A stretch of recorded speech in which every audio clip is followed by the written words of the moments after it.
talks about everything. Bob Marley shirt on. This was a gift to me for Christmas. I never had a Bob Marley shirt, and I don't know that it was something that I would buy for myself, but now that I have it, I'm glad I have it. It's cool. I think like sometimes when people give you gifts, like I don't know, it's other people give you the uh, privilege or the right to wear different things. Like I don't know that I think like to wear a Bob Marley shirt, somebody needed to give me one. Uh, if that makes any sense. But today I wanted to talk about body language, and so I did a video on this maybe about a week ago, but I used the wrong microphone and it didn't come through quick on accident. Like I'm just to do these videos, I'm just recording through the built-in microphone that's in my iMac, and I've got, as you can see, this is a music room, so I've got microphones that are much better, but for this, it actually seems to work pretty well. I think the audio quality is good enough, and when I've listened to it, it hasn't deterred me from wanting to listen to it. So rather than set up a microphone that sits here in front of my face, I thought it's better to just have an open image, and if it's picking it up good, then that's what I'm going to go with. But last week, I accidentally had my audio interface turned on, and it recorded through the microphone in the back of the room, and so the quality was not very good. So I wanted to. Body language is something that I've studied quite a bit of. Um, when I was growing up, nobody taught me about body language, and that was a freaking nightmare. So if it was a nightmare I didn't even know I was in. Um, this video is for anybody that struggles with communication, that has social anxiety, um, that yeah, basically that. If you have any kind of social issues, I think body language is very likely going to be or learning about body language is very likely going to be a help to you. Um, it certainly was to me, and it's an ongoing process. It's a lifelong process, and the good news is, it's a process that you've already started, and you're already very good at. It's just that if it's something that you think you struggle with, is because everyone's good at it and people are very, very good at it. So let's start with communication in general. The statistics that I've learned about, I guess the generic statistics about body language are that it is 7% the words that you say, the actual words. 7% the words that are spoken, that are used. Then it is about 30% um, the sound, all the different things and manipulations that can be done with the actual sound that is being made to communicate. Obviously, if it's a written language, that's not there. And then lastly, the majority of it, which is about 60%, I'm just getting a phone call, I think it's a telemarketing call. About 60% is your body language. And it's some variation of 60-30 on that. I don't remember what it is. The point is, most of what your communication is the body language. The second most is the sound, and then the third, the least, relatively minimal amount of the communication is the actual words. And I think a lot of people put a lot of emphasis on trying to get the right words. And what we're taught in school is the words, and we're not taught. Well, I wasn't hardly taught anything about prosody, which is sound of language, and I was taught nothing about body language. And so then I found myself in all these social situations, not really knowing what's going on. People like my parents would teach me what's right and wrong, but I didn't know how to sort of discern that from somebody's body language. I might have this internal feeling about something that's going wrong, but I didn't have any confidence in my ability to understand, because I didn't know, why do I feel this? Why do I think this? And so maybe that can be a segue into that. I think most people's subconscious is already incredible at body language. I think that is what, when people talk about having an intuition, or they say go with your gut, I think a lot of that is just your subconscious already having a very good understanding of body language. You might not be processing it on a conscious level, but when you feel nervous around a person, or you feel scared about a person, or you feel whatever you feel about that person, you feel warm around somebody, I think a lot of that has to do, especially when you're just meeting somebody, it has to do with the uh, the body language that they are displaying, and that communication, that unspoken communication that's happening between the two of you. So that is some of the good news, that you may already be very good at body language. But then the tricky part is understanding, or as you develop your ability to communicate, it's part of it is undoing bad parts of your communication. And that's what makes it hard, because not all your intuitions are going to be correct. You may have noticed that. And your subconscious is not flawless at unspoken communication, or communication of any kind. And so that's one of the challenges, is understanding what body language cues you might have sort of programmed incorrectly into your subconscious or into your brain. But let's start with something that's really simple. This was one of the earliest body language signs that I learned, that I thought was very simple and very effective. A way this body language behavior sort of solidified in my mind how real this stuff is. So one of the simplest things that you can observe if you're ever in a conversation with anybody is the direction people's feet are pointing. I really liked this one because it's something that's very easy to observe, and it's easy to observe without sort of alerting everyone that you're paying attention to body language and trying to figure stuff out. And so you can observe this without making the conversation awkward, and it's also extremely reliable. Before I move on with this, I do think it's important to note that body language is very much like a sentence.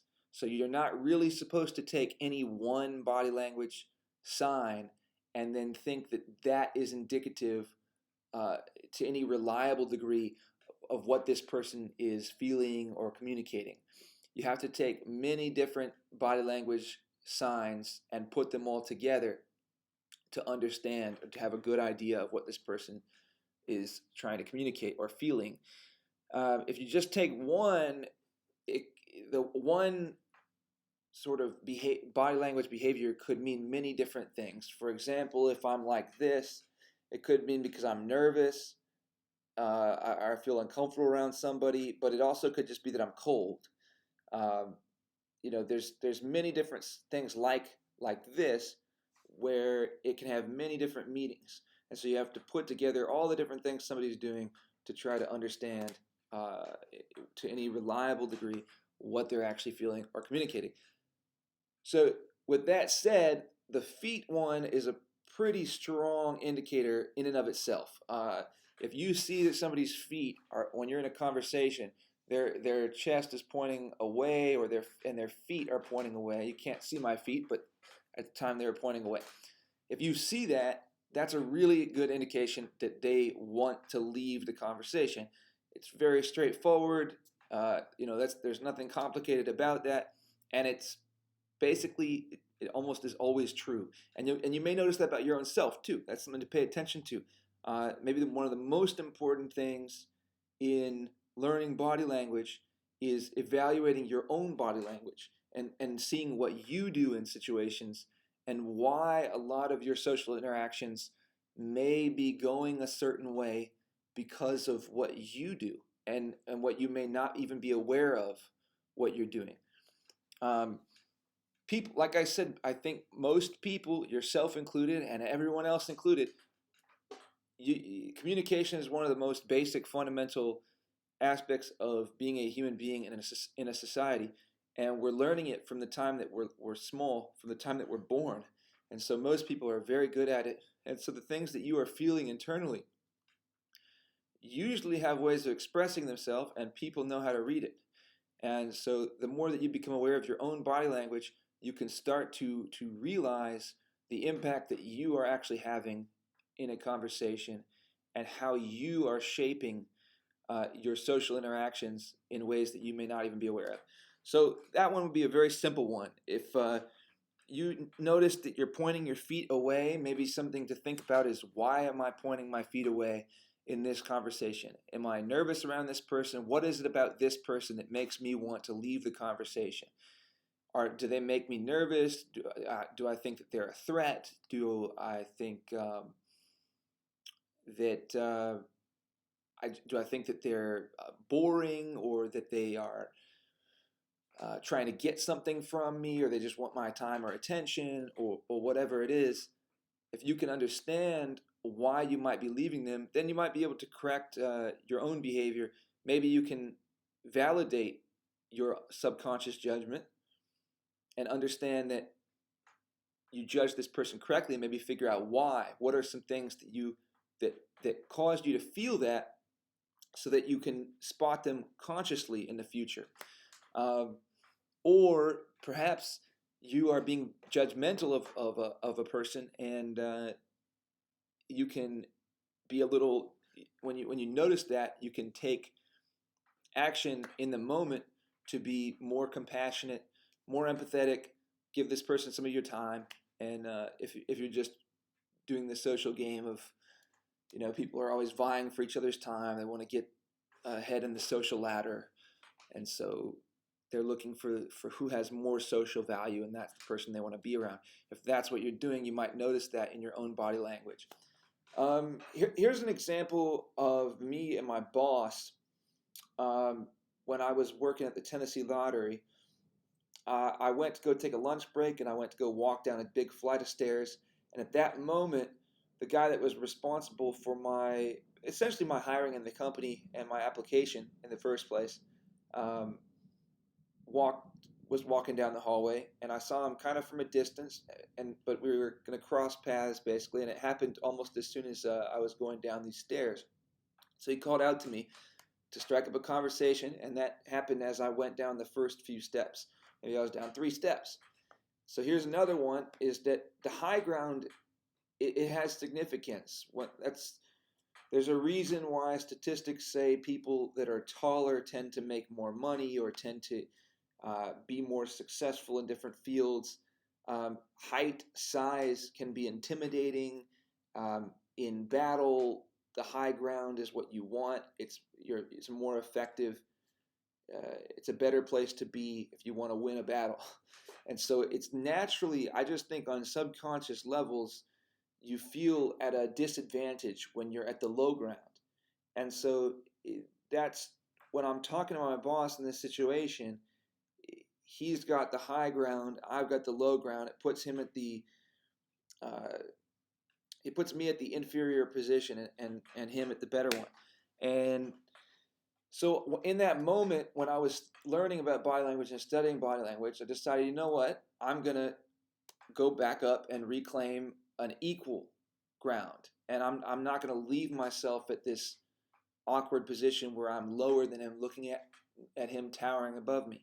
So I did that, but also trying to keep in mind about how I move towards him, so that I don't move in any kind of aggressive way, or way that suggests, just move in a way where I'm just trying to express, I just want to own my position and show you that I'm not like a pushover or something. I'm here to have a conversation. I'm not your inferior. I'm not better than you. I'm not worse than you. And we're going to have a conversation. And I think if I just stayed at that inferior position of the low ground, that may communicate something that may lead to a kind of relationship with him that I don't want, and that most people wouldn't want. if I allow myself to be at the inferior position for an extended period of time throughout a conversation, at first it's a little bit awkward for both involved. It's just not, if we're trying to be equals, it doesn't make sense for one person to be on like a stage and the other person to be down below groveling. So if I allow that to exist, then that may help encourage him in the future to think that I'm essentially like subservient to him. So it may not, I think this is to a certain degree hyper analyzing the possibilities or the situation. Uh, Perhaps it's just I'm going to lunch and he we have a short conversation over the stairs and that's it, right? But I think thinking about this kind of stuff, it can help you start to notice different things. And for me, one of the biggest things about learning body language and thinking about body language is it put a lot more faith. It gave me a lot more confidence in my own intuition because I started to be able to discover the physical manifestations of my intuition. Or rather, that's not exactly the right way to put it. The physical manifestations of other people's feeling or whatever, I could see those and I would understand why I had different intuitions, and they matched up consistently. Not always, but enough to a point where I started to think, okay, there's really something to these intuitions. They're not just mystical.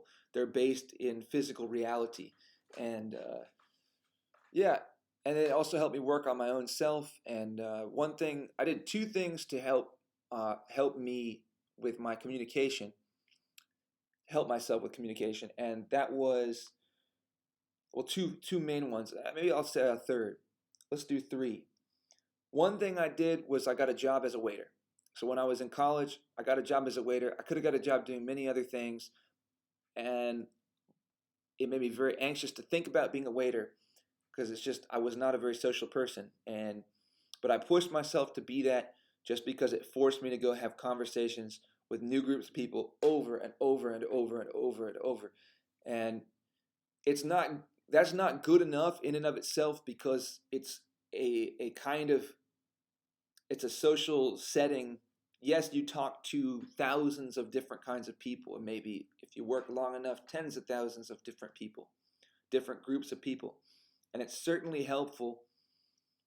But the problem in terms of really evolving as a communicator is you are communicating with these groups of people in a very specific context. And that is that you are the server there to attend to their needs. And so it's going to have a certain dynamic for the most part. And it eventually is limited in its ability to really teach you about communication. So another thing I did was I went out to bars and different places that have events at night, and I just would go out by myself and just start approaching different groups of people or whatever, all sorts of different people, and just try to strike up conversations with people that I never met before, and just see how they go. And I had all sorts of different interactions. It's not, it's well, not all the interactions you get are positive ones, but I think it's surprising how many positive interactions you can have when you do that. And then the third thing I would say is I listened to a lot of speakers. So I just listened to people on YouTube or from audiobooks or whatever, and I listened to a lot of different speakers or read. Uh, and I try to listen to people that are very good at communication, not just people that have good vocabularies. I think vocabulary is amazing. If you have a great vocabulary, these are all tools that can help you. But also just people that are very effective at communicating and learning about why they are effective at communicating. I think many communicators are not necessarily moral communicators. They have agendas and they're out to accomplish their agenda, and they're not necessarily out there for the betterment of everyone and just trying to be a contributing member of society. So you can learn about how people communicate and how they try to accomplish their own goals and agendas through how they speak to people, how they try to manipulate the conversation and the communication. or others that try to leave it open and just have genuine conversation where people can be individuals and it's just open dialogue. So anyway, I'll leave it there. That's 20 minutes, and hope this is helpful to you. And yeah, that's it.